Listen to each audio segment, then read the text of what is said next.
I think it's fair to say that Dark Souls 3 is largely seen as the best game in the Dark Souls sub-series specifically. It's a crown jewel in a lot of ways. Dark Souls 3 was, in fact, my first experience ever with a FromSoft game at all. And, you know, as being my introduction to the Dark Souls series back in the days of my youth, you know, when I was a young man, I was initially very caught off guard by how seemingly difficult and unfair the game felt at first. And while this would potentially be an instant turnoff for some, and it certainly brought its own frustrations for a younger, less experienced me, and occasionally, again, not really knowing much about the game, it was frustrating enough where I would put it down for a while and not revisit it for maybe a couple of weeks or months. Man, I'm gonna break my monitor, I swear! There was something about its unrelenting nature that made me more interested in it and always... Yeah, that's pretty much everybody's first experience with a Dark Souls game, is you get pissed off at it, you put it down for an extended period of time, you don't come back, but then something, I don't know what it is, something drives you to come back. Drew me back in, and so with enough effort and persistence, and after dying countless times, I was finally able to complete my first ever Dark Souls game. Thank you for changing my life. I'm literally praising the sun. But because this was my first Souls game, even though I ultimately thoroughly enjoyed myself, I had no frame of reference for what I just played, and if it was a good experience compared to other things. And all these years later, and recently going back to experience the entire DS3 package along with its DLC, you know, despite being the third installment in this series, I really do feel like Dark Souls 3 is an awesome place to begin. In fact, I might even go so far as to say it is probably the best game to start with, as it's not like insanely oppressive right at first. It does a lot of really smart things. It's not obscenely hard right off the get-go. I would say Dark Souls 2 and Sekiro are the worst games to start the series with. I would say start with Dark Souls 3, Dark Souls 1, or Demon Souls. Well, I guess I should include Elden Ring in that list too, because that's topics for the Elden Ring video, which is right here later. That allow a player to figure out what's going on, and it slowly eases them into the mechanics that it's trying to teach them. It might be the best game at doing that. I'm not sure, but it's certainly up there, and so I want to explore exactly why that is. But more to the point, going back to this game with a bit more of a watchful eye, I tried to pay much deeper attention to all the little things that make up the experience, the good and bad alike. But in my opinion, that's why I said Dark Souls 3 is far and away the crowned victor for its overall game design in the Dark Souls series specifically, because it makes for one of the most refined, palatable, enjoyable, and rich experiences that a video game can offer you. I will agree that Dark Souls 3 is overall the better game. The first half of Dark Souls 1 can never be beaten. Never. You can't change my mind. You can't, don't at me. It can't be beaten.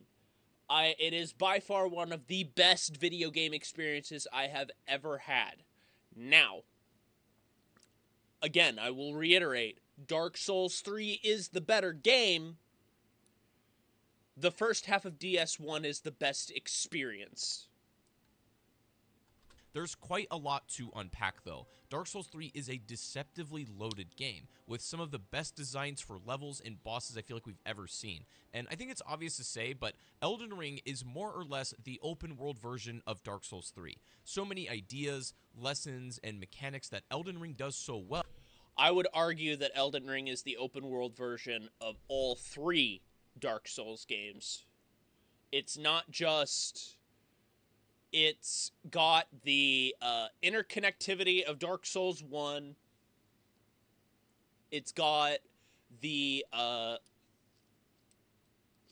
gameplay of Dark Souls 3, a dash of Sekiro jumping in there, and it has the experimentation of Dark Souls 2. It is all three of the trilogy combined to make a almost perfect masterpiece. Well, I think it largely learned from its bigger brother, Dark Souls 3. And it also should be pretty obvious that I absolutely adore this game. However, I still recognize that it isn't perfect, and Dark Souls 3 does have a couple, albeit fairly minor, blemishes and hindrances and flaws to the overall experience. Yes. For if it's a slightly flawed, it's also an insanely dialed in and well crafted by the same token. And while it was still always the same game, I had a totally different experience playing it at 19 years old than I did now at 25. There's so many subtleties to this game, its design, its combat progression, boss encounters, lore and story, and so much more that I didn't quite appreciate to the same degree as I did when I played it more recently. And not to mention, I had only played Dark Souls 3 before the DLC came out, just the base vanilla game. So in replaying it, Oh, what an experience. See, I didn't get into the Souls games until every game had come out and every DLC was already released. So, imagine how I feel now anticipating Shadow of the Erd Tree, which will be my first Souls game DLC that I will be experiencing with no prior experience or knowledge. I'm hyped. only did I get to re-experience the base game, but I also got to play the Ashes of Arendelle DLC and the Ring City for the first time, and that was very excellent. So it was a wonderful game to revisit, and I think it really does hold up in current day, and it stands the test of time. And I'm going to dig deep into this game to understand why. And as always, I'll be talking everything I feel is relevant to Dark Souls 3, and we will be discussing bosses within their own dedicated sections as the video goes on. So with that being said, let's find out what makes Dark Souls 3 so special. Please. I also think that it's dope that you get to see the Soul of Cinder at the very start of the game. You see the final boss at the very start of the game. Again, mirroring Dark Souls 1, where you see Gwyn at the start of the game, who is the final boss.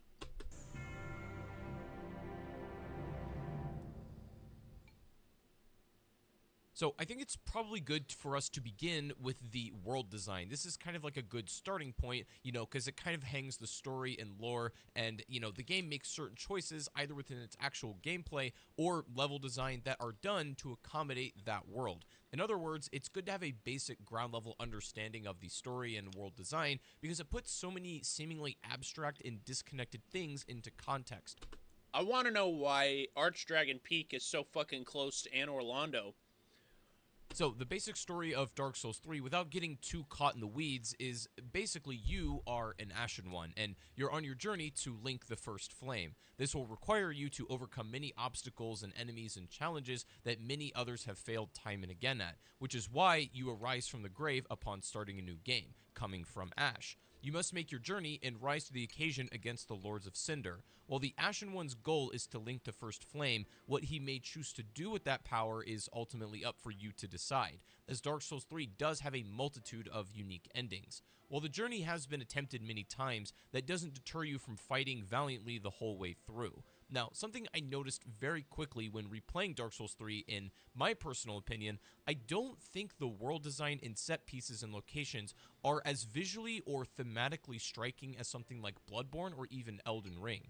And I'm not talking about how this game has a few locations from past Dark Souls games that are kind of like built into the level design, but more to the point, I feel like there's much less distinct visual variety or like unforgettable aesthetics than those games. And I know that sounds like a harsh criticism to Dark Souls 3, but it's not really, because Bloodborne and Elden Ring are a masterclass in that area. Bloodborne has that unforgettable H.P. Lovecraft influence that resonates throughout its world. It's Is that from Vati's Imagining Bloodborne 2 book?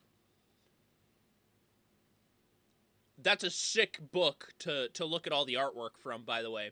Highly recommend it. It's so fucking good. Imagining Bloodborne 2. There's a lot of fucking cool ideas as to what Bloodborne 2 could be. I don't think we need a Bloodborne 2, though. unmistakable and stands out when compared to anything else. Elden Ring has a lot of that like one-of-a-kind George R.R. Martin weird brain stuff, and whether you like those styles or not, it's not really the point. You cannot deny that they at least aren't very memorable in their own ways. I'm not saying Dark Souls 3 world design is bad at all. It's just simply a testament to how great those games did it by comparison. I'm just saying Dark Souls 3 in certain regions feels a little bit more generic when just, I guess, comparing them side by side. Once again, not even really a harsh criticism. I'm just saying that a lot of Dark Souls 3 world design is like, oh, another variation of some kind of like ruins, right? That's a lot of the aesthetic, and that's fine. Yeah. That's what they're going for, but you get what I mean. It just feels slightly more generic in comparison to those games. That being said, it's still incredible in its own. The only ones that I would say that are even remotely memorable, Archdragon Peak, Irithyll, the Painted World of Ariandel, and the almost all of the Ringed City.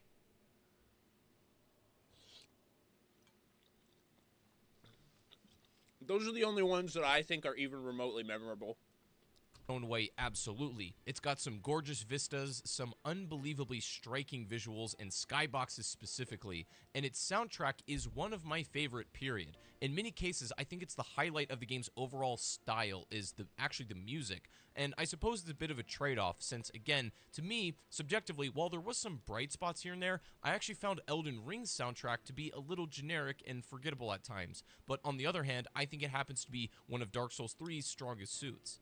And not to mention, I really love this game's color palette and their use of color throughout the game. Like, it's not just this gray and brown beige, like, slathering of the entire game. It's a lot of that stuff, but it's, like, heavily contrasted with some, like, you know, really deep and pretty blues in the sky of the Boreal Valley, or the, you know, really sharp orange in the sky near Lothar Castle. That was another big thing that really stuck out to me when playing it again, is I love this game's color palette. It's so pretty, and they use color very effectively throughout the game. That's something I didn't really think about. That is very true. The color palettes for Dark Souls 1 and 2 are very washed out. There's not a lot of interesting use of color, but Dark Souls 3 completely did a 180 and had incredible use of color. It was amazing. That's one of the things that makes this game so easy to play, and I don't mean easy in a difficulty sense. I mean easy and in a way where it's just good to look at. You want to continue to play the game because you like looking at it. That's kind of what I mean. But when it comes to core player mechanics and combat more broadly, Dark Souls 3 takes a new, updated approach to things and objectively improves on some previous choices. For example, jumping in Dark Souls 3 can now be mapped to a different button so that you're not accidentally inputting it in combat. Maybe still not quite as good as having a dedicated jump button like they would do later on, but it was a really good step in the right direction. Also, Dark Souls 3 first introduced the blue mana bar, because previously, when using magic, your uses for that were hard numbered. So, no matter what you did for any like spell or ability or whatever, they just had a hard limit. But that's not true. In Dark Souls 1 and 2, if you level up your attunement, you can get more spell uses. But it doesn't scale very well, is the problem. Especially in Dark Souls 2. Almost none of the sorceries and miracles are any good in Dark Souls 2. The hexes in Dark Souls 2 are fucking OP, even after they were nerfed. But Dark Souls 3 gives the player more agency about how they play. Want to approach the game almost entirely relying on magic? Great, you know, you can do that. Spec into having more Ashen Estus flasks instead, and you'll get way more mileage out of all of your spells and abilities. Want to play just more of like a melee build with very little magic, if at all? You can also do that too, without being punished for playing a different way. Of course, we also see this approach in Elden Ring, which it very clearly iterated on that original idea. Another fundamental mechanic, I think, and this is just going to be me gushing about the convergence mods for both of these games respectively. I think that the FP should have been regenerative, the way it is in the convergence mod, because it just allows so much more utility of not only your weapon arts, but also your magics. And it doesn't completely invalidate the Ashen Estus or the Flask of Cerulean Tears, because if you have higher FP, it's going to take a lot longer to regenerate, because it's 1 FP per second. But I still think that version of the mechanic for FP is better. Mechanic that Elden Ring refined from Dark Souls 3 is the input buffering or action queuing. It's somewhat hard to articulate or convey how different they feel without actually playing them side by side, but to sum up, Dark Souls 3 has very long buffering windows, which means if you push a button during an animation, that action will come out next after a slight delay. In theory, this is great, but what you realize is for certain weapon classes, it's sometimes the difference between a loss and a win. Like, if your greatsword, for example, queues up another swing when you actually wanted to roll away after the first light attack instead. These, like, high... This is a problem in Dark Souls Remastered. Really laggy, very committal options can come out unintentionally, and there's no real way to cancel them. I think Elden Ring made the buffering windows a little smaller, since while it's not perfect, it feels much more responsive and fluid in that game. But Yes. This problem is the worst and the most obvious when trying to pull off certain offensive combos that have very tight inputs, and trying to pick a defensive option immediately after. The Souls community would just tell you to get good, but it's actually it's actually a legitimate problem with the core mechanic. This greatly discourages mashing and requires you to deliberately think about the buttons you're going to push, which I totally agree with, but my whole point is that its execution is a little less polished compared to, say, Elden Ring.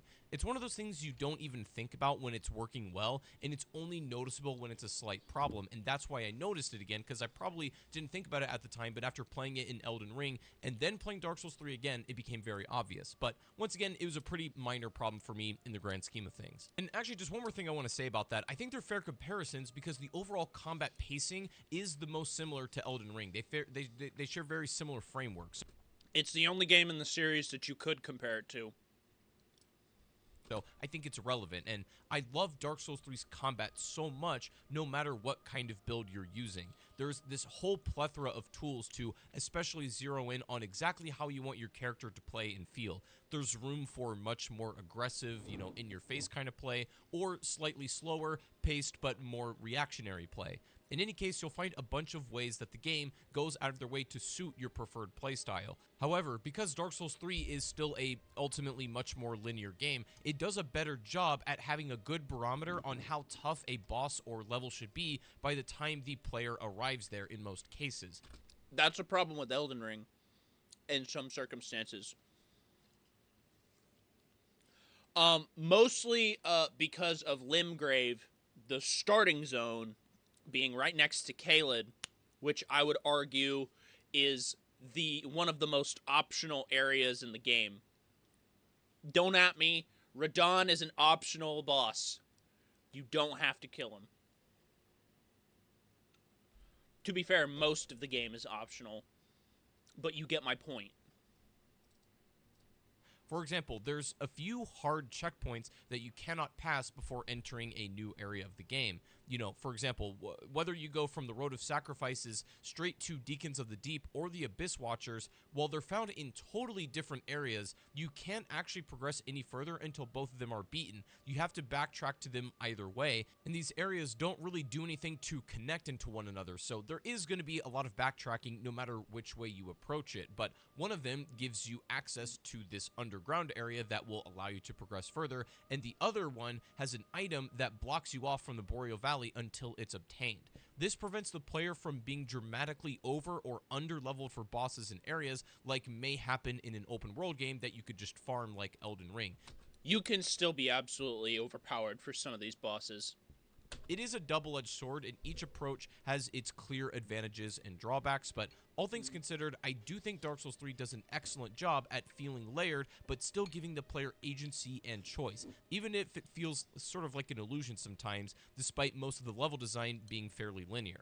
But something I really think DS3 does a superb job at for the most part when it comes to levels are actually the routings that are baked into them, helpful shortcuts that you can discover, small side puzzles, or little areas with neat items to reward a curious and brave eye. All of these things are bread and butter of what makes the Dark Souls 3 level design really stand out when done right. However, admittedly, there's a few areas of the game that feel a little underdeveloped, maybe stretched out or bloated, have some strange choices. The fucking... Oh, yes, please, put both poison swamps in the video. Both the Farron Keep and that little toxic swamp area and Profane Capital are the most bullshit design I've ever seen. They are awful. But we all know how Miyazaki loves his poison swamps, just as much as he loves his feet. Or are just straight up tedious in some ways. But there's a bit of, copy-paste stuff here and there that's used throughout the game, but it is done pretty sparingly or in a way where it's, kind of like thematically fine, and I can excuse it. It doesn't hurt the experience too much. But despite the levels and the enemies you encounter being, mostly linear or tuned for that region, it still does feel so good rewarding in exploring every little path, illusory wall, or other side road that you'll find along the way. Most of the time, all these levels end in a dead-end room without any loops or connections to other areas. This is an aspect of the game that, upon replaying it, I felt was a small hindrance. So, for example, when you beat bosses such as Deacons of the Deep or Aldrich or the Twin Princes, sometimes you hit a dead end and you're like, where am I supposed to go next? Like, in a frustrating way. That happened to me.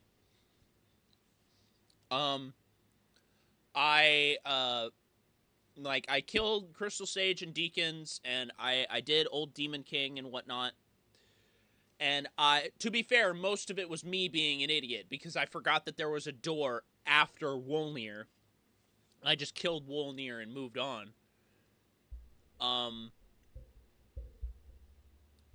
But I got lost for like an hour before I ever even realized that I was supposed to go to Irithyll.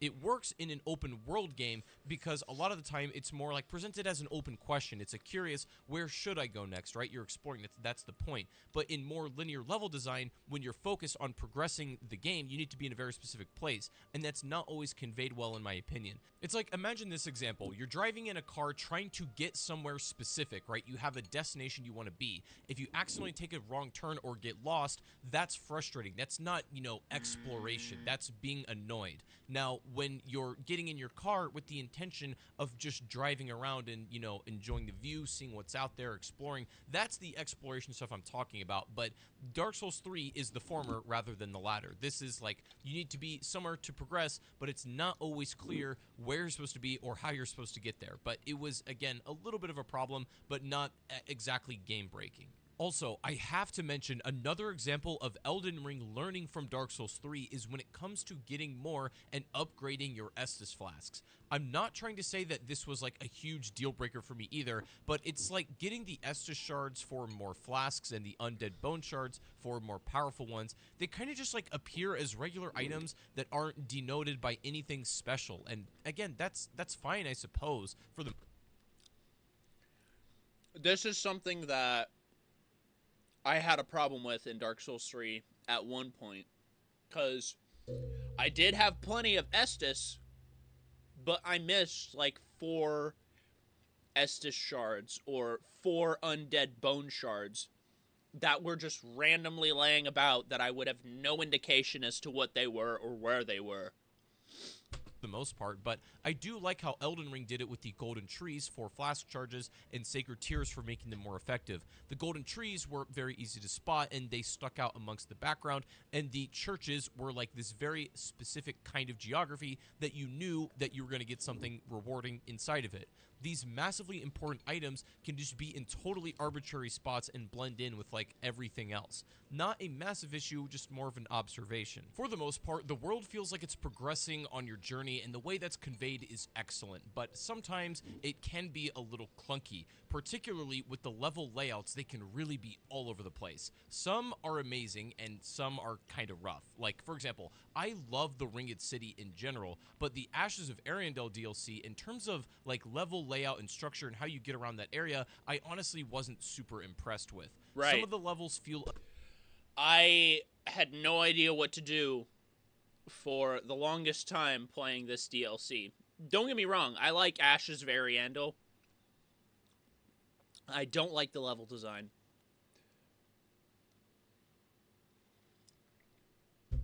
Especially getting to the Grave Tender. A bit annoying to traverse, but on the whole, they're excellently laid out and paced. In terms of getting around, Dark Souls 3 does a great job at implementing shortcuts. There's some in the game that are pretty much required to play said level, and they are giant advantages. I think the starting area, the High Wall of Lothric, the Boreal Valley, and the Ringed City are standouts when it comes to this aspect. The genius placement of shortcuts and rewards are so well thought out and executed. The way that you can get around obstacles once you sort of know exactly where to go, but you need to, experiment with the level to figure those things out. What I mean is, most of the time, you can't get these great rewards in the form of shortcuts without interacting with a lot of the mechanics and enemies that the level is conveying to you. You can't really skip a whole lot. You can, but it's going to cost you in the long run. And, it's that perfect balance of feeling brutal, but rewarding you proportionally for all that pain. The reward is pretty much always worth the time and effort required, which is... I learned a cool speedrunning trick with Madir here. You can actually roll his fire, and you'll just take the tick damage as it's on the floor, so you can actually make it to the whole other ass end of the runway. Which is why it feels so damn good to play, especially when you unlock some kind of really clutch shortcut in a particularly challenging area. While no matter which way you go, you'll ultimately land at the same endpoint for sure, but, it's basically split paths within paths is the core level philosophy, and I love this for Dark Souls 3 so much. And even better, there's a couple of secret areas that you can access, for example, the Archdragon Peak with this, dragon gesture that you need to, sit down at this thing, and it takes you to this entire beautiful sun-bathed... I watched an entire video on how Nameless King changed the Souls community forever. It was an amazing video. If I can find it, I'll put it in the description. But I blame Nameless King for me being able to one-shot some of the last bosses. It took me 2 tries for Madir. I one-shot Freed. And I think Gale was the only other boss that I ever had trouble with. The area with some extra secret bosses and such, just this entirely unexplored level that you can just get access to.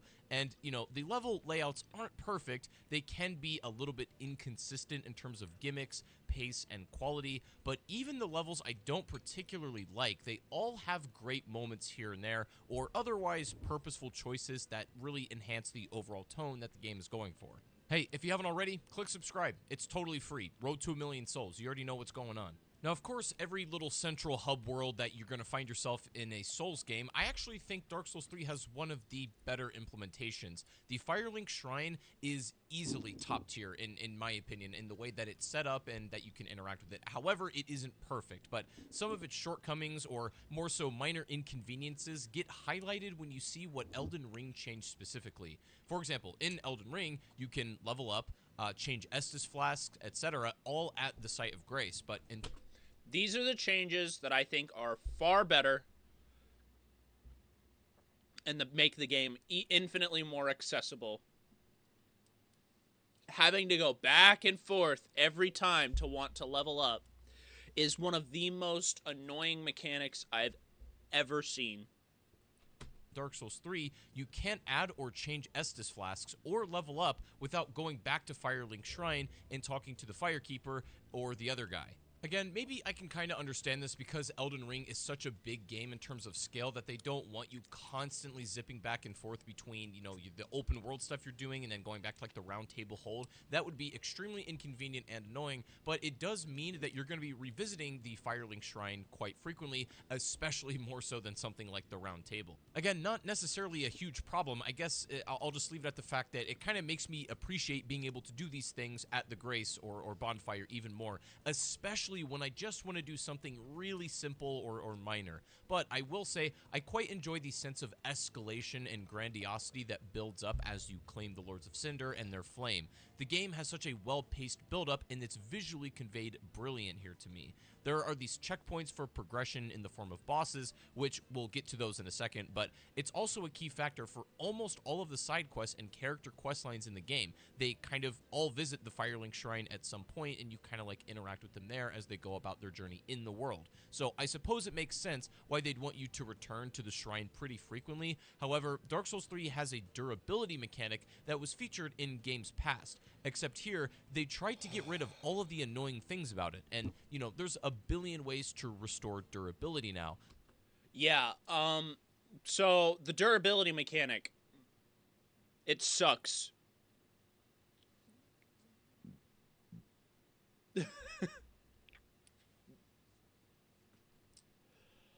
It was minorly inconvenient in Dark Souls 1. It was the worst mechanic, one of the worst mechanics in Dark Souls 2.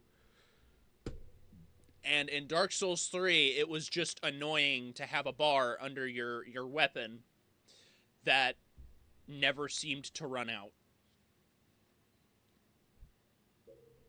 I don't know. The weapon durability mechanic should have gone away in Dark Souls 3. It was something they should have just canned the moment they could have, but they didn't. Going back to the shrine, repair powders, etc. And when all of this is taken into account, the durability mechanic is almost totally pointless in this game. It's not a chore here, thank God, but, you know, we come to the conclusion that it has no real reason to exist at all, which is almost certainly why they did away with it entirely in Elden Ring, which, again, I'm very okay with. Not exactly a bad mechanic, just a little redundant and pointless, and I think they realized that the game was evolving in a way where that mechanic just didn't have a place in Dark Souls anymore, and, you know, again, I think that's fine. But the one thing I will say I really do like as a mechanic is the gems and the upgrading system, where you get these Titanite shards and otherwise like other elemental gems for different things. Now, I will say it could do with being slightly more straightforwardly conveyed, in my opinion. I think they iterated upon this in Elden Ring, which was infinitely better, and the Convergence mod does it best. Again, like I said, I think the Convergence mod has done this kind of stuff specifically the best. Not only because it adds new stuff, but also because it improves the old stuff, making it much more easily accessible to change the infusion on your weapons and stuff like that. But I think the infusion mechanics introduced in Dark Souls in Dark Souls 1 massively changed and improved over time. We've come a long way with making this system a little bit more easy to understand. I don't mind a complicated or intricate system, but if you can convey it to the player in a way where they can at least understand what they're interacting with, then I think that goes a long way with making the experience feel... I think that's another thing, is in Dark Souls 3, it doesn't tell you exactly what the gem does. It just says, oh, it makes your weapon sharp. It makes your weapon dark. It makes your weapon fire. It doesn't tell you what it changes. It doesn't give you any indication.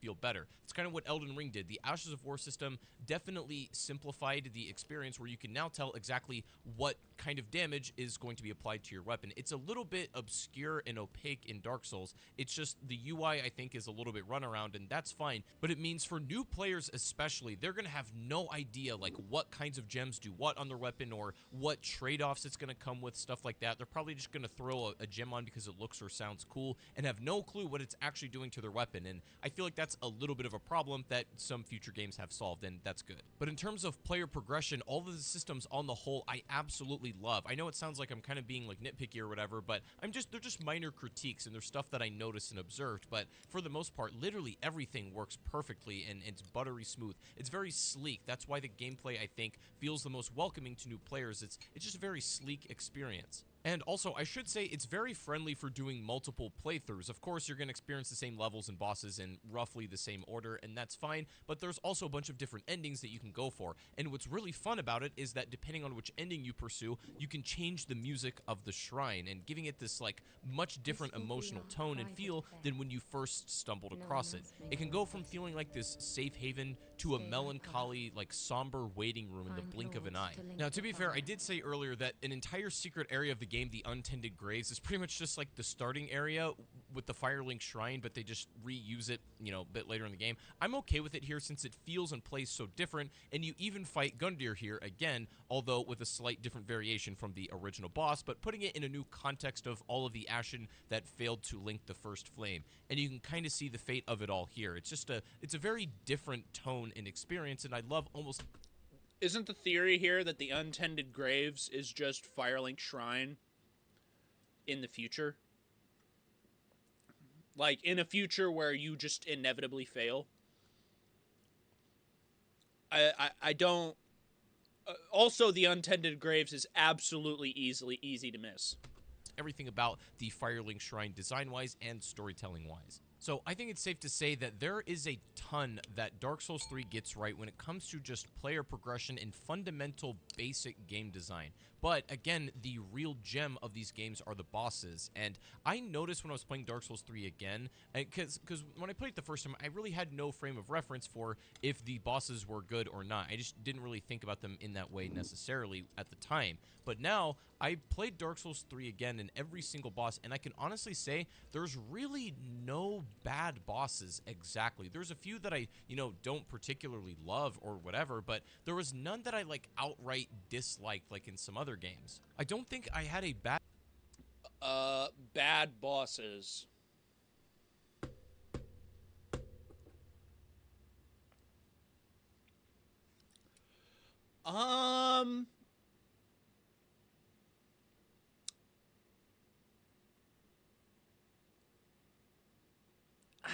I could give or take old Demon King.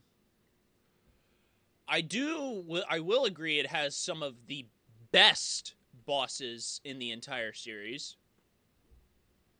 But I don't know if there's any really bad ones. I don't know. I'll have to think about that. bad experience with any boss at all. Like, there's a few that I'm a little indifferent to that were just like, you know, whatever, they're fine, but they didn't present any kind of, like, real problem, or I wasn't getting annoyed with them. And then the ones that I really do like, I really liked. Like, they're standouts. So I think those are literally the gems of this game, is the, you know, peak boss fight experience. But there was none that I actually felt like were bad in any way. That being said, when I put them side by side, we definitely have to rank order the good ones. Crystal Sage and Deacons. Those are the bad ones. Now that I'm really thinking about it. From the maybe not as good ones, but that's, in order to do that, we're gonna have to dive deep into bosses, so let's do that. Please do. I always find it interesting to see what boss from software will determine fit to start the game with, and I feel like in a lot of ways the tutorial boss should show you the ropes of what you can expect for boss fights, generally speaking, as the game goes on. And Gundyr does that, I think, but in a very interesting way. It's like you start the fight and it seems pretty straightforward. He's just swinging his halberd around, and you can dodge them if you kind of, like, you know, it's a little intuitive that way. It feels good to play, but then all of a sudden he has a phase 2 where, like, the abyss lizard comes out of his thing, and you're like, oh my god, I have no clue what this game is on about right now. He gets way more powerful, he has a lot more range, and you're like, okay, well, I actually need to kind of respect his options now, and I think it does a good job of, you know, putting the player in their place in some sense. A new player might find him quite challenging, but not in a way that feels unfair, and also, I feel like this does a good job at, like, rewarding you. If you do a little exploration before you come into this fight, if you just keep losing over and over again, you can find some fire bombs, and you can throw them at him for extra damage that actually do quite a lot and will, you know, assist you in the fight. So if you're having a really bad time with the starting area, start with black fire bombs.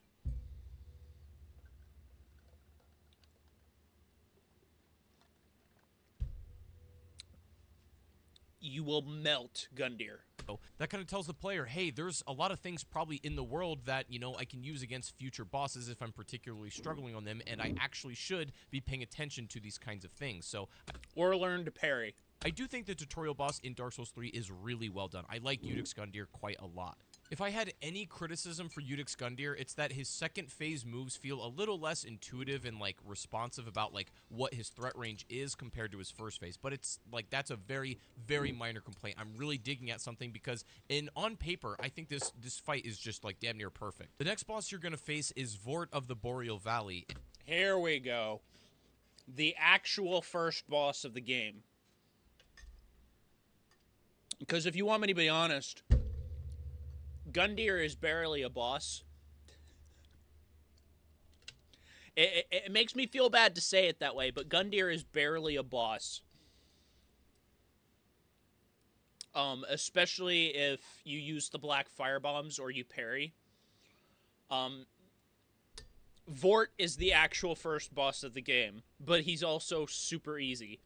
And to be honest with you, I'm not particularly in love with this boss. And, in fact, I think it's kind of weird to have a boss like this so early on in the game. This introduces the player to the frostbite mechanic, which, you know, is a strange choice considering you don't get introduced to that mechanic through the world design beforehand fighting this thing. I guarantee you most brand new players who knew nothing about this game have no clue what the frostbite mechanic was doing to them or how to counterplay it. It deals percentage-based damage, and it reduces your stamina recovery. And he's pretty much like a big truck. If he hits you, you're going to eat a ton of damage, but he's also not too difficult just to get behind him and start dishing out some damage yourself. He's not a particularly hard boss, exactly. I feel like it just makes more sense to introduce this fight later in the game. I think there's some actually like mid-game bosses that would have been better suited for, you know, the early game of Dark Souls 3, but that's just my opinion. Would you rather have fought Dancer at the start of the game?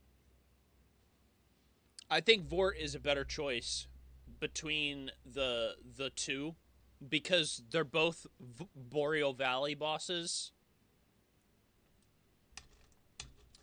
And they're in the same general area. And yes, you could flip-flop them, but Dancer is a much more difficult boss.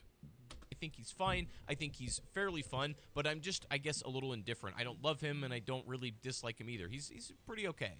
Next up, you might consider another low tier, or okay, I'm just gonna say it. This fight is mid. The Curse Rod. This fight is awful. I completely forgot about the Curse Rotted Greatwood. This is awful. It's a gimmick fight done badly in this game. The other two gimmick fights with Yorm and Wolnir are much better. Rotted Greatwood is a interesting gimmick fight, but I feel like it may be my least favorite in the game. Now, to be fair, it is not a mandatory boss. This is totally optional. You know, you have to do it for some like side quest stuff. Not if you want the boss weapons, or spells, or the 3 rings. But you don't necessarily need to kill this boss to beat the game. However, I think the main problem with this boss is it kind of overstays its welcome. Like, the gimmick is funny or whatever at first, right? You gotta hit these, like, vulnerable spots in very specific areas of its body to deal damage, like these, like, pus-filled things. And, again, that's fine, and then even midway through the fight, the entire floor breaks through, and that's pretty cool. But once you've done that once, like, you start realizing how annoying all of his other moves are. He has, like, this area of effect attack where you can't really be close to those vulnerable positions, and also he has this move that deals absurd damage that it comes out way too fast. Like, it feels like you almost can't react to it if you're in a bad position. It's an entertaining fight visually, I guess. It looks cool, but I think mechanically it's a little dull for me, but I don't outright hate it once again. It's just like kind of whatever. I think it may be my least favorite fight in the game. Next boss you're going to encounter is the Crystal Sage, and again, this is like the first boss that really heavily relies on magic in your first genuine taste of that stuff. And for what it's worth, Crystal Sage is a joke. This boss is a joke. I do like this fight a lot. Again, a little gimmicky, like the Crystal Sage will replicate itself. You got to find the right one. It kind of has like a different color, and then you can track them down. It's fun. It's cool. I actually have no problems with this fight. I just think it's not the most interesting one in the game, but I would say it's definitely better than Vort and also the Curse Rotted Greatwood for sure. But all things considered, I think it's still pretty middle of the road for me. And you do encounter it later in the game as a normal enemy, which again, I understand why they do it, but it always kind of irks me when it happens. It makes them feel less special. special in their own individual encounters. It's just the first fight in the game where you have to... Again, I disagree with that sentiment, but that's okay. It's just that I have a different outlook on it than Ch0pper does. It's fine. Deal with a lot of variables, meaning like the other replicants it spawns, or like, you know, other minions, etc., and even the magic that it's putting out. So as long as you're paying attention, just pacing yourself, this fight is really not hard at all. It's you know, fairly entertaining. I do like it. It's just on the lower end for me, I think. After that, however, we encounter our first real high-tier fight in the game, in my opinion. It's easily one of the best in the game. The Abyss Watchers are excellent. I don't think I would change almost anything about this fight. So the way it opens up... Farron, I have 2 words that should have been changed. Farron keep. The poison swamp has no business being that tedious, and it was done even worse in Convergence. Just a hot take. Up as you're fighting one single Abyss Watcher. They have like a dagger and also a greatsword. They're pretty aggressive and they do swing a lot. Eventually, a second one will spawn in. You wait long enough, a third one will spawn in and start fighting the others, including the main boss you do have to take down. And essentially, you have a couple ways you can approach this. You can wait and then let them fight each other and wear down each other's health, or you can be aggressive and try to fight them all off at the same time. Either way, the pace of this fight is absolutely excellent, and even if you manage to take down the first Abyss Watcher, it's not over because it essentially absorbs all the souls of the others and becomes its second phase, in which it has a flaming greatsword and is far more aggressive. Not to mention it has an extended flame trail onto its attacks. Don't get me wrong, I think Abyss Watchers is a really good fight. I'm just not a big fan of gank fights in general. This boss is absolutely brutal at punishing more passive play. You really have to get comfortable with being up in its face and maybe trading hits or just dealing damage in the small windows in which it's, you know, in some end lag. It's a little bit more difficult to do in Phase 2, but also you don't get bailed out by having a second Abyss Watcher to distract them. Phase 2, you got to do all on your own, but I love this fight. It's probably one of the highest tier in the game for me, easily. After that, we come to Deacons of the Deep, and admittedly, I like this fight significantly less than Abyss Watchers. I think that probably goes without saying, but it is this kind of gimmick fight done right. I played Bloodborne recently, and I compare this a lot to Rom's fight, where you kind of have to, like, kill these minions before you can deal damage to the main thing you need to kill. But this is done way better, because number one, they're at least slightly aggressive. They will kind of approach, and you can kind of, like, maneuver and manipulate. What are you talking about? The spiders in Rom's fight can one-shot you if your vigor is low enough. Vitality, whichever.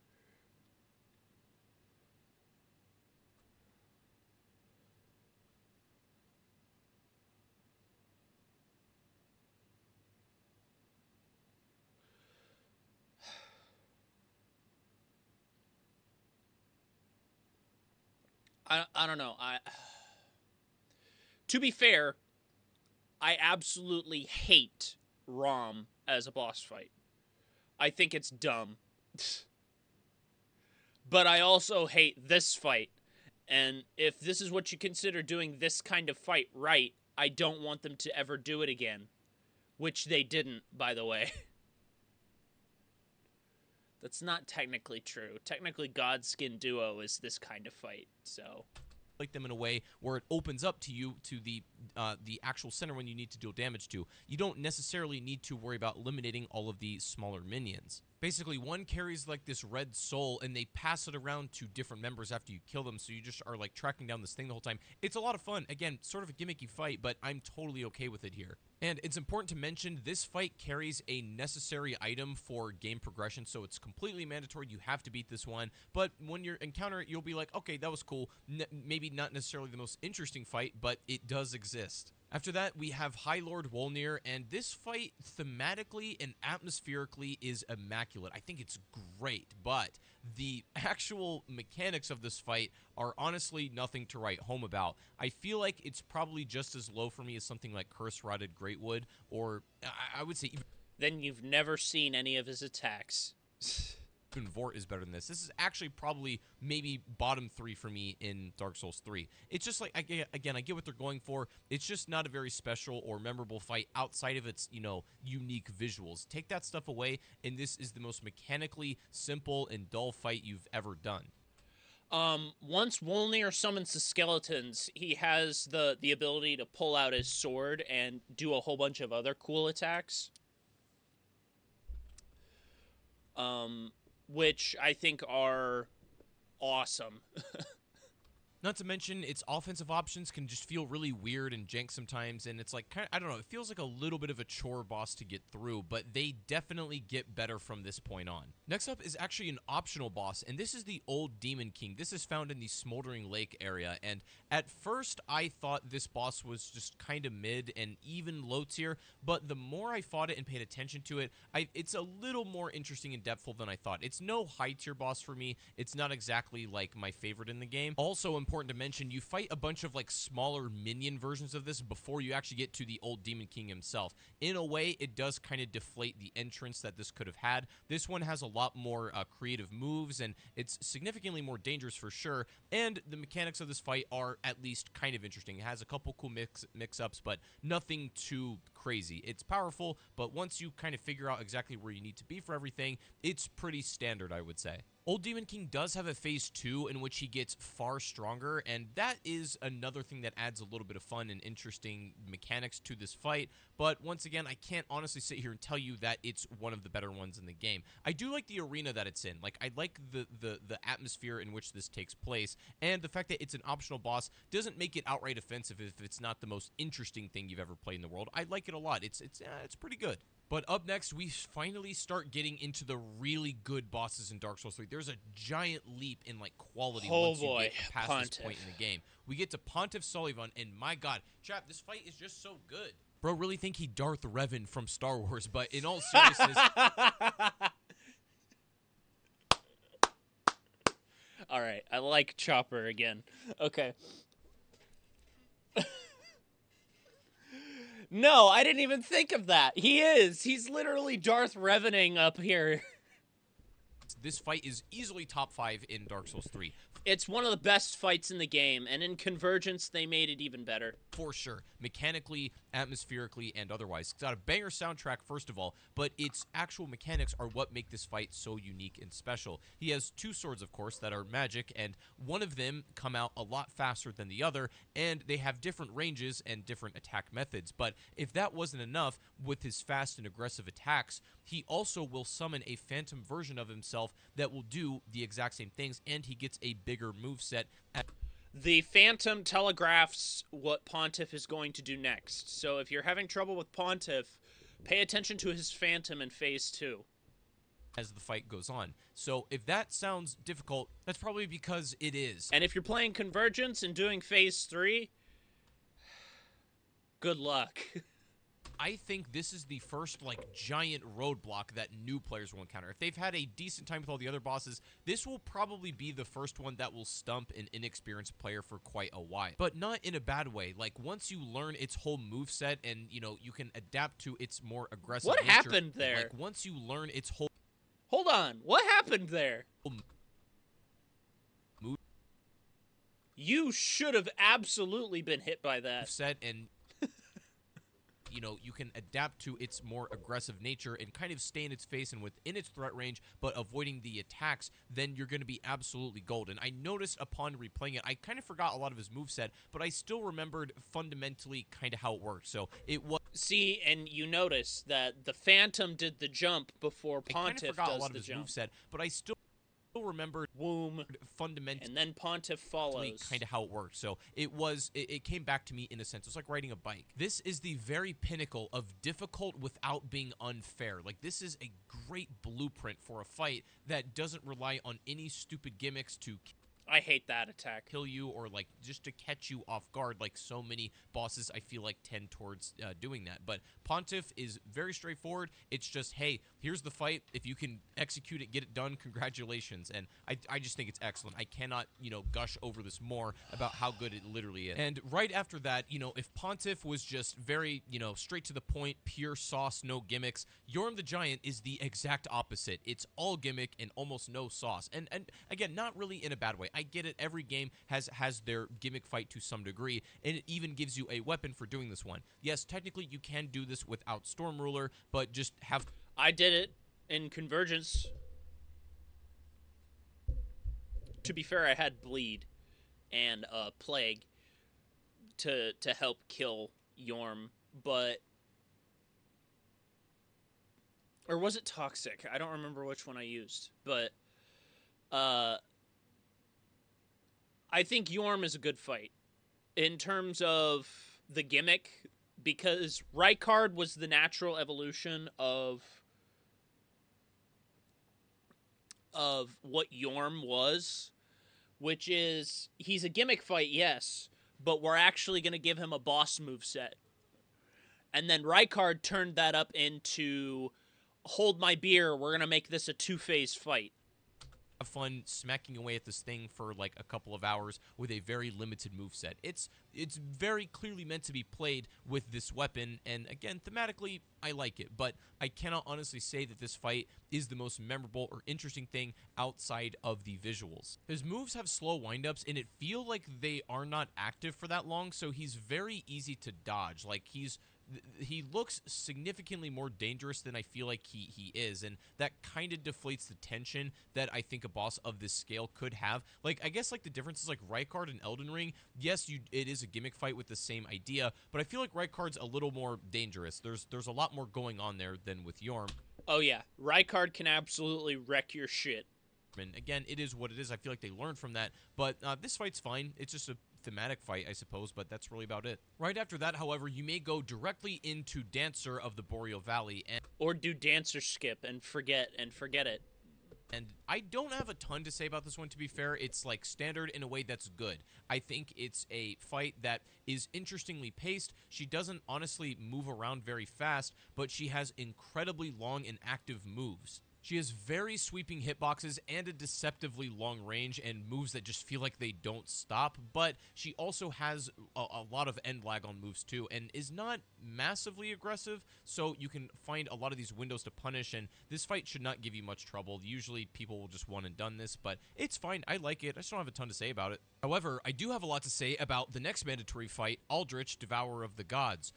This fight, how do I say this lightly? I mean, I guess I would just say it's bullshit. I'm just messing around. It's not that bad. It's just, like, it's... No, Aldrich's arrow attack, it's absolutely bullshit. Don't lie.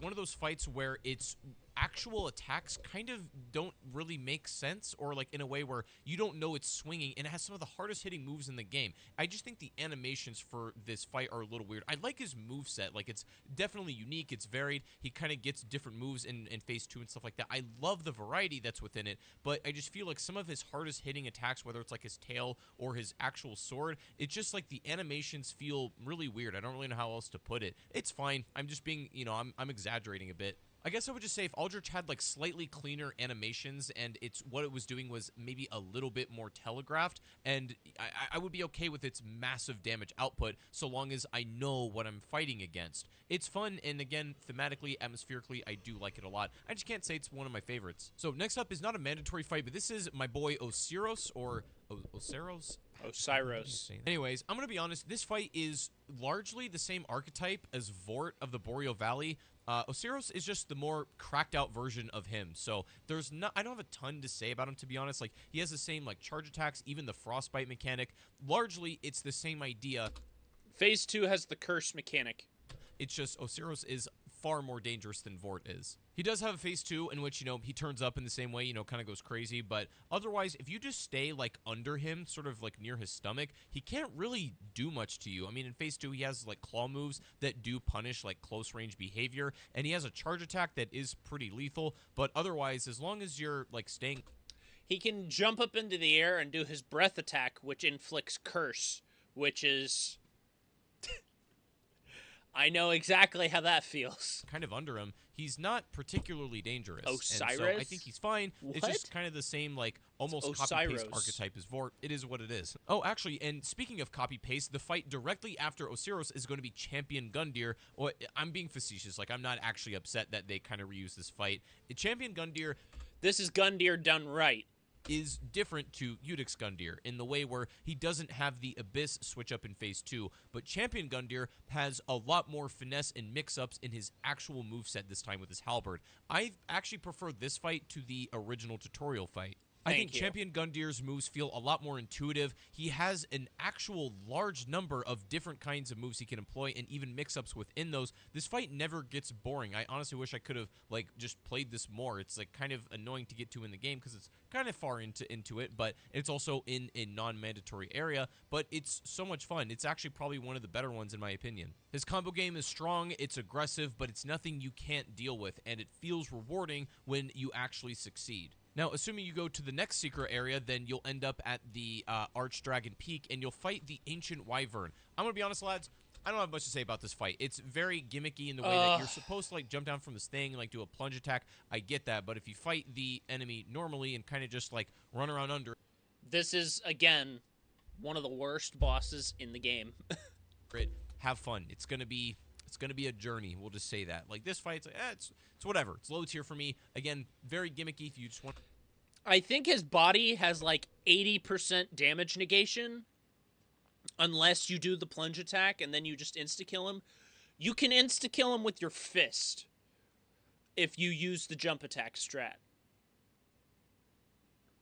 Like, just do the drop attack. Want to do the thing, that's fine. But honestly, don't have much to say about him. But you'd be wrong in thinking that the Ancient Wyvern is all Archdragon Peak has to offer. It also houses quite possibly the most difficult fight in all of Dark Souls 3. Obviously, that's debatable, but in terms of completion rate, the Nameless King, according to, like, game trophies and everything like that, and just the community at large, the Nameless King fight, statistically speaking, has the lowest completion rate in the game, meaning this is what people struggled on the most. Now, that's accomplished through, I would say, somewhat controversial methods. The first phase of this game where you're fighting the Nameless King on his, like, Drake thing or whatever is okay, but the biggest problem is you're fighting the camera most of the time because this thing just moves around too much. In order to deal... It's trying to teach you when to lock on and lock off. Damage, you have to hit it sort of while its head is sitting still. You can hit it on other parts of the body, but it just moves around so erratically, and it's like, it feels like your weapon can't even reach it a lot of the time. The camera is a genuine nightmare, and I think that's most people's issue with at least Phase 1. Phase 2 is much better. That was death. He just cut away from death, is what he just did. Love this part. Nameless King Phase 2 is everything you want in a Dark Souls boss. It's punishing, but it's something you can find the rhythm of. You can download it, you can learn the moveset, and when you do and you learn how to respond to everything, it feels so damn rewarding. It's obviously one of the most difficult fights in the game, but if you can get past the, I guess, really... Are you fighting Nameless King after you've already beaten the Ringed City?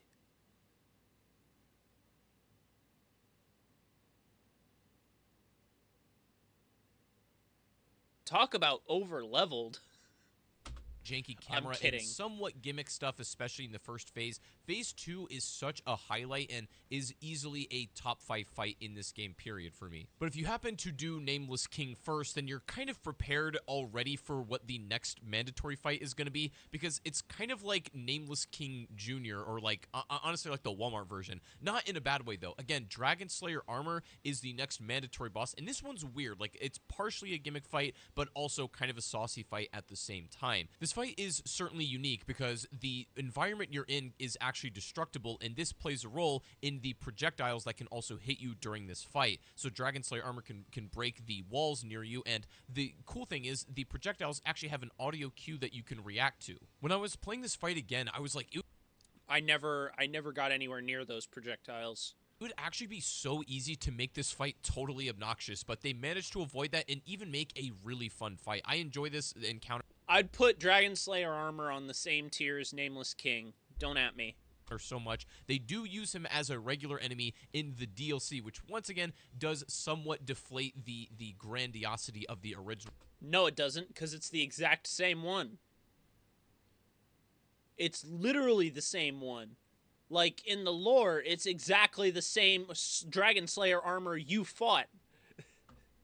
Boss, but I think it's okay here, and I really do think that this is a pretty, like, higher tier fight for me. But I have to say, the entire last act of Dark Souls 3, the entire late game, all the bosses are so excellent, and continuing that trend. Honestly, the Twin Prince fight is maybe my favorite fight in the whole game. Like, I love the Nameless King and everything, and some in the DLC, which we'll get to, but as far as base game goes, I think this is easily best fight in the game, period. The dance of this fight in Phase 1 is unmatched. When you're just fighting Lothric, it's like he has moves that are very intuitive to respond to, and it just feels rewarding. And then he can do this thing where he teleports, and you just need to slightly delay your defensive option to continue the dance of the fight. It's like you get into this rhythm, there's a slight disruption in the rhythm. If you adapt to that, you get rewarded. And then in Phase 2, when Lorien gets added, it's the exact same pace of fight. He just has a couple extra moves that are added to the toolkit. I think I may even go so far as to say this fight is perfect. I don't think there's a single thing I would change about this particular boss fight. Not even anything minor that I can really think of. Now, it's also interesting because Lorien can revive Lothric if you kill him first. And he can do this indefinitely until you kill Lorien. And you can do this in a way where like you can just kill Lothric multiple times over, then deal damage to Lorien. Or you can just wait to position yourself behind Lothric during his end lag and then punish Lorien for that, so you don't have to keep killing them multiple times. It's so damn good, man. I literally cannot express how much I love this fight, even despite the fact that it is a gimmick fight, technically speaking, with the whole revive mechanic. I don't mind at all. This fight is like so phenomenal in every other aspect that I can overlook or even appreciate its gimmick. And this would take us to the final boss in the base game of Dark Souls 3, the Soul of Cinder. This is essentially the culmination of all the Lords of Cinder, and, you know, with that comes a giant variety of moves, and a moveset that honestly feels unfair at times with how many different attacks he has access to. However, it's not in an unfair or, like, annoying way. I would say if I don't like this fight quite as much as the Twin Princes, it's the second best thing. Your first impression, the fight might feel impossible at first, like it's got healing mechanics, it can passively heal. I'm gonna say it, this fight is a joke. After doing it multiple times, this fight is a joke. It has an access to a ridiculous amount of magic. It actually has great sword and melee-based attacks as well. It feels like it has everything and it has no weaknesses, which in some sense is true. However, even though it has two phases, you can prevent a lot of its mechanics that give it a massive advantage, such as healing or whatever. But I would say, as far as like visuals and presentation go, it's excellent. It's like immaculate even. But mechanically, I don't think it quite reaches the same level as the Twin Princes before. See, the Soul of Cinder did the juggle attack, and you saw how low his health was, and it still couldn't kill him. It doesn't do enough damage to... whatever. For it, even though it has, you know, this giant variety and toolbox of moves. It's definitely not the worst final boss we've ever seen in a Souls game, and it's just maybe its visuals are a little...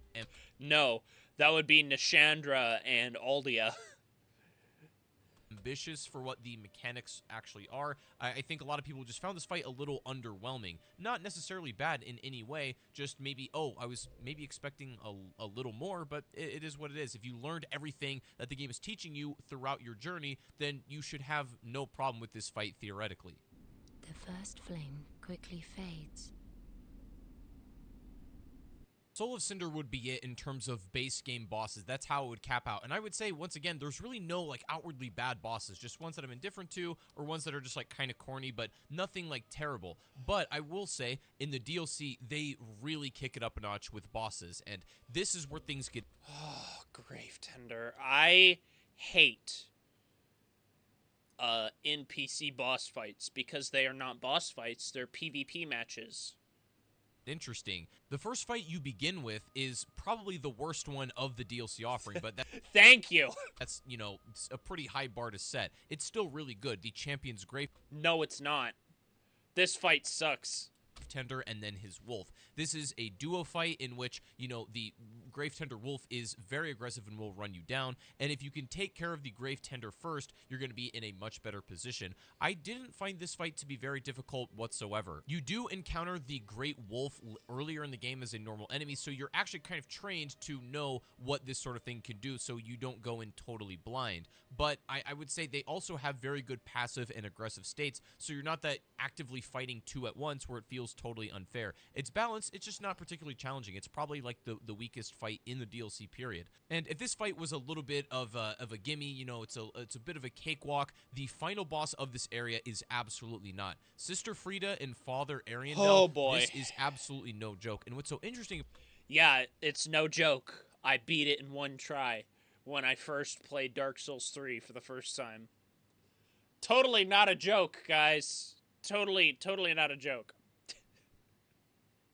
No, but I think Frida is probably harder than Nameless King.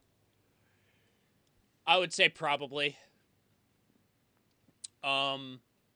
Because not only is it the longest fight, it's also got the worst second phase I've ever seen.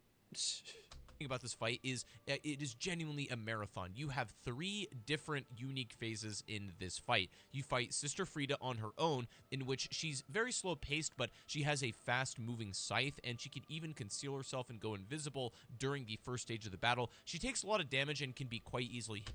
So this is something I didn't learn until later, but if you... in which she's very slow paced, but she has a fast moving scythe. So, based on what direction the little snow plume goes into, you can tell exactly where Freed goes. So, in this one, she jumped behind him. This is the one that you want, because then you can immediately go and punish her. But otherwise, it tells you whether she jumps to the left or to the right. But usually in phase 1, she'll generally choose to jump behind you. In phase 3, it's a little more different. It's a lot different. Scythe, and she can even conceal herself and go invisible during the first stage of the battle. She takes a lot of damage and can be quite easily hit-sunned, so no problem there really. But once you get into phase 2, you now have to deal with her and Father Ariandel, and he's just swinging this big pot around. Man's going absolutely sicko mode in every single way. And I do have to say, the atmosphere and tone of this fight is like so unforgettable. It's probably the one that sticks out in my memory the most. And also, not to mention, phase... Yeah, I'll say... It stuck out in my memory so well that I beat it first try on my first playthrough, and then in Convergence, she absolutely shit-stomped me for how little I remembered of her moveset.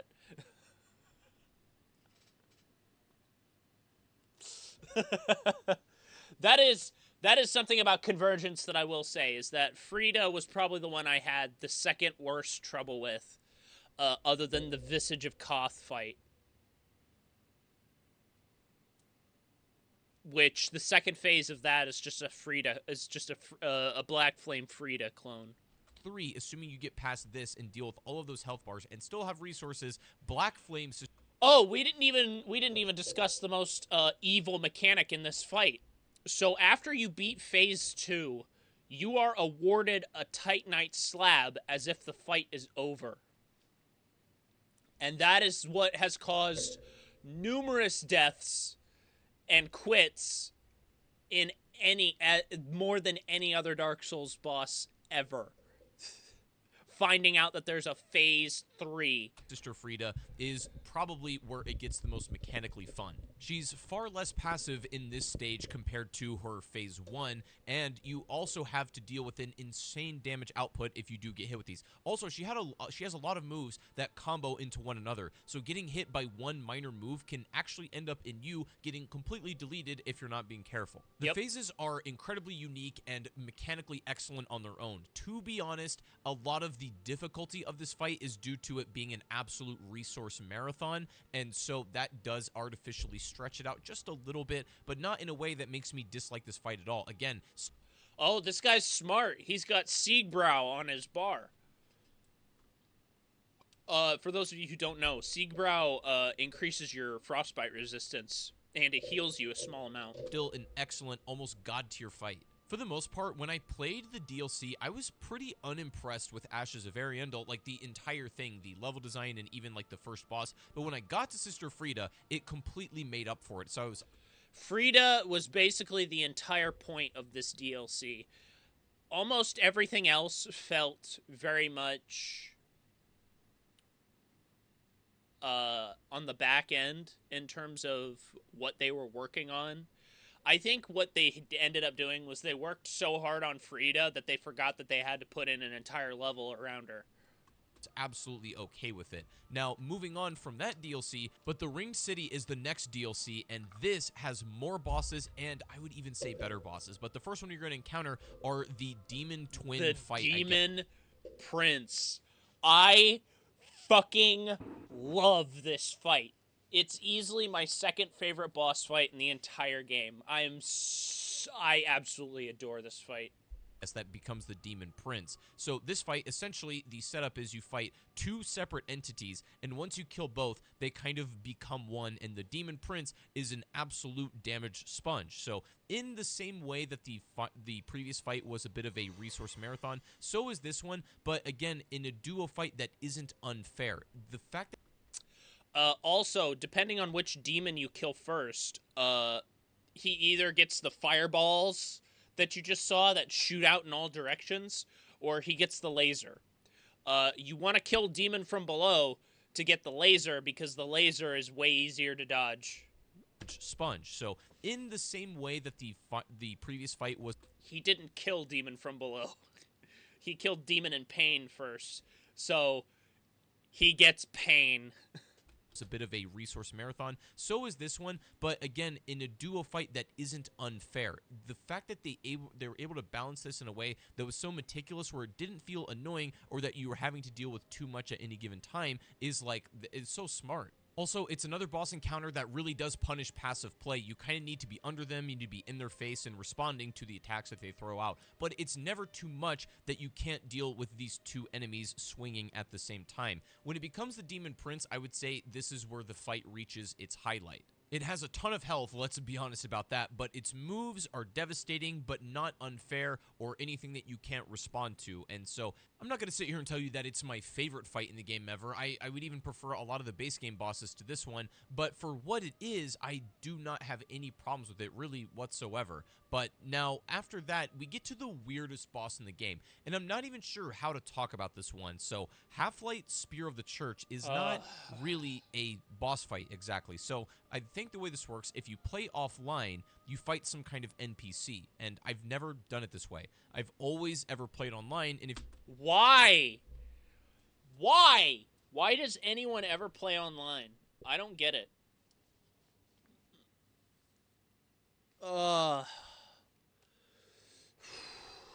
Okay.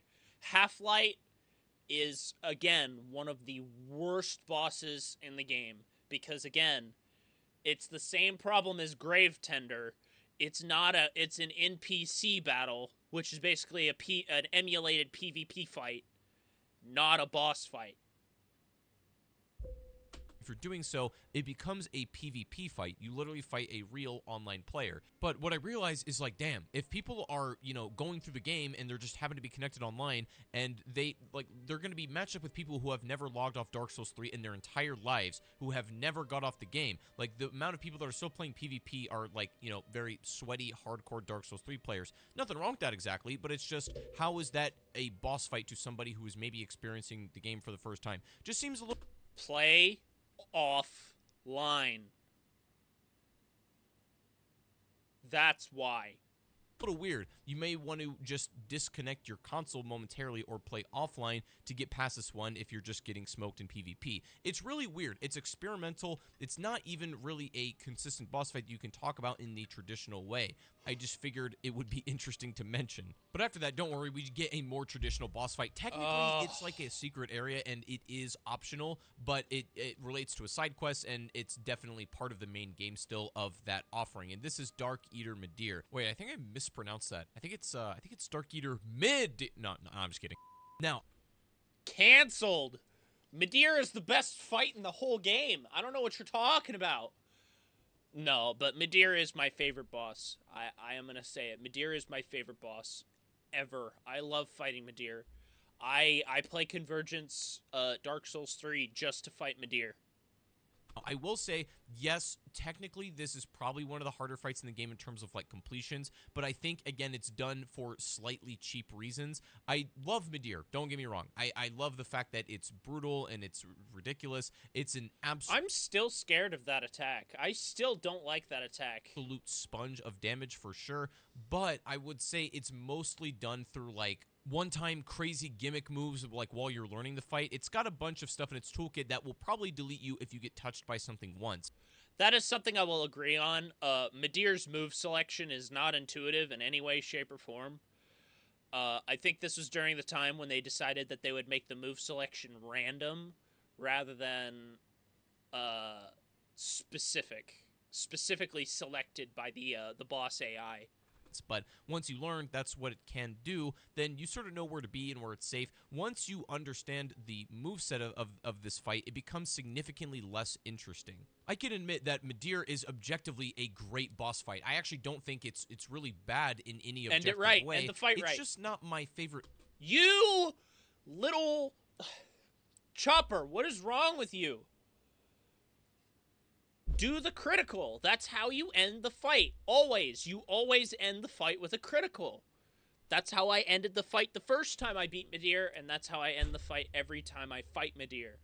Kind of fight, if that makes sense. It's like, I guess I enjoy the more reactionary kind of, you know, like moment-to-moment fights, like the Princes or Soul of Cinder, stuff like that, rather than like the big damage sponges that you need to be out of its threat range and then just weave in when it's safe. There's a time and place for that, and I like Midir. He's fast for a dragon, he's like interesting and everything, and I love the arena, it's awesome, but I just, you know, it's not my favorite kind of archetype. Oh boy, here we go. Now, this is probably the best fight in all three Souls games. As much as I have my personal favorites, Gale is functionally and thematically the best fight in the entire trilogy. now, the real final boss of Dark Souls 3 is Slave Knight Gale. This is the last fight in the DLC of the Ring City, and what would be the final... And the last fight in Dark Souls 3 in general. Final fight, period. And so this is what I want out of a finale fight, because it nails both the theme and atmosphere totally. Like, I feel like a lot of, you know, final boss fights really get the thematic part right, but mechanically they can be, you know, a little inconsistent, we'll just put it that way. But Slave Knight Gale checks all the boxes because the atmosphere is impeccable and mechanically an actual masterpiece. For me, this fight is challenging, but it strikes that balance of not being too oppressive or feeling like it's relying on something, you know, that's just not fun to play against. Its animations and frame data feel very fluid and natural and responsive, and it also does an excellent job of feeling like the fight is escalating as it goes on. It's got a couple of different phases, and each time that happens, the fight gets more intense from a visual perspective. And the little kicks that I've noticed, I've been counting them in my head. I've seen it at least 6 times. This is why I don't play these games on console. And also, he unlocks more moves and mechanically gets more dangerous. Also, I love the fact that in between his second and third phase, he has moves that you get used to punishing in phase 2, but then you have to completely change your approach and timing in phase 3. You have to like slightly delay your punish and maybe pick a defensive option instead. It's like these kinds of things that keep you on your toes. The fight is also still a bit of a marathon. That's you know, a similar theme of a lot of these ones. I think Gale has the most health out of any boss in Dark Souls 3. I think. I feel like the only minor complaint I have for this fight is this move where he shoots like these crossbow bolts or whatever. I don't even have a problem with this move mechanically. It's just that for some reason, I don't know what it is. It looks so out of place in this game. Like compared to the rest of his moveset, that is the one that sticks out to me, and it feels like a mod. I don't know how else to describe it, but some of you may know what I mean. It feels like someone like mod. Some people have problem with Gale's crossbow. I've never had problems with Gale's crossbow. Modded that in, and it wasn't part of the original tools. I don't know. It just feels strange and out of place, and it kind of looks goofy when it comes out, but I get it. It is what it is. Besides that, once again, Slave Knight Gale is everything I want out of a finale boss. Like, this is the way to do it, in my opinion. They absolutely crushed it here. So all things considered here, I think Dark Souls 3 bosses, base game and DLC, are actually its like strongest suit. It has a really high batting average. There's nothing that weighs it down really that much, or anything that's like outwardly offensive or you just want to get past it. Like everything is at least moderately enjoyable, if not maybe just being a little indifferent to it. And then the highlights it does have are actual highlights. But where the rubber meets the road for me, what makes Dark Souls 3 so special is its ability to dial in on a specific experience. Everything from visuals to music to sound to level design to bosses to side quest, everything that Dark Souls 3 does, I feel like is not only palatable for new players, but will also satisfy more hardcore players at the same time. It's that being able to reach both audiences is what I think it makes such a widely appealing game. Everything is working in concert to bring the experience that Dark Souls 3 is, and if you've never had it for yourself, then I cannot recommend it enough. It was a wonderful experience to revisit even in modern day, and I have no shame in saying that this is a game that probably will age the most gracefully as time goes on. Yeah, I can agree with a lot of this stuff. I didn't even watch the Dark Souls 1 video. I might as well do that after I do the Elden Ring video, because I don't know why I did them out of order. I did them out of order. Whoops. This fight, so doing so, it becomes a momentarily on like is the appeal to revisit. But no, I agree with a lot of the stuff that Ch0pper has to say about these games. What is wrong with me? I thought I subbed to him last time. But I disagree on some of his takes on the bosses, at least. I think Vort is a great actual first boss. I feel like Vort should have been the actual tutorial boss instead of Gundyr. And they should have saved Gundyr for Champion Gundyr in the Untended Graves. I don't know. There's a lot of cool stuff that I agree with, and there's some stuff that I disagree with, but I think that's normal, because we're just different players.